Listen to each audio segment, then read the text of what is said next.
30 টাকা নিয়ে স্বামী স্ত্রীর মধ্যে বচসা স্থানীয়ভাবে মিটিয়ে দিলেও শেষ রক্ষা হলো না।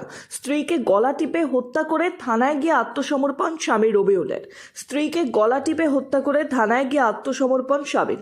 উত্তর 24 পরগনা জেলার বসিরহাট মহকুমার হারোয়া থানার সোনাপুকুর শঙ্করপুর গ্রাম পঞ্চায়েতের বরজ পশ্চিমপাড়া গ্রামের ঘটনা। পুলিশ সূত্রে জানা যায় 23 বছরের রবিয়া সুলতানা নামে এক গৃহবধূকে গলা টিপে হত্যা করার পর স্বামী রবিউল ইসলাম হারোয়া থানায় গিয়ে আত্মসমর্পণ করেন আজ ভোর রাতে। পুলিশ খবর পাওয়ার সঙ্গে সঙ্গে দেহটি উদ্ধার করে হারোয়া গ্রামীণ হাসপাতালে নিয়ে গেলে চিকিৎসকেরা মৃত বলে ঘোষণা করেন। ইতিমধ্যেই মৃতদেহটি ময়নাতদন্তের জন্য বসিরহাট জেলা হাসপাতালে পাঠানো হয়েছে। পাশাপাশি একটি খুনের মামলাও রুজু করে ঘটনার পূর্ণাঙ্গ তদন্ত শুরু করেছে হারোয়া থানার পুলিশ।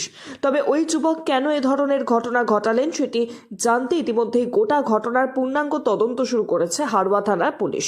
পাশাপাশি পুলিশ আরও জানিয়েছে ময়নাতদন্তের পরেই জানা যাবে মৃত্যুর আসল কারণ।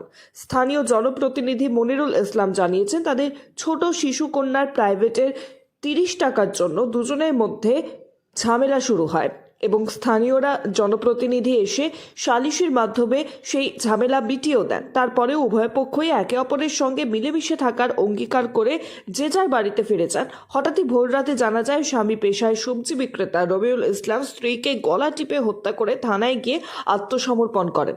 স্থানীয়রা জানিয়েছেন এই ঘটনায় আইনিভাবে কঠিন শাস্তি দিতে হবে।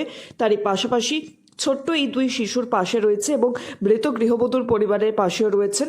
পাশাপাশি কঠোর শাস্তির দাবি করেছেন স্থানীয় বাসিন্দারা।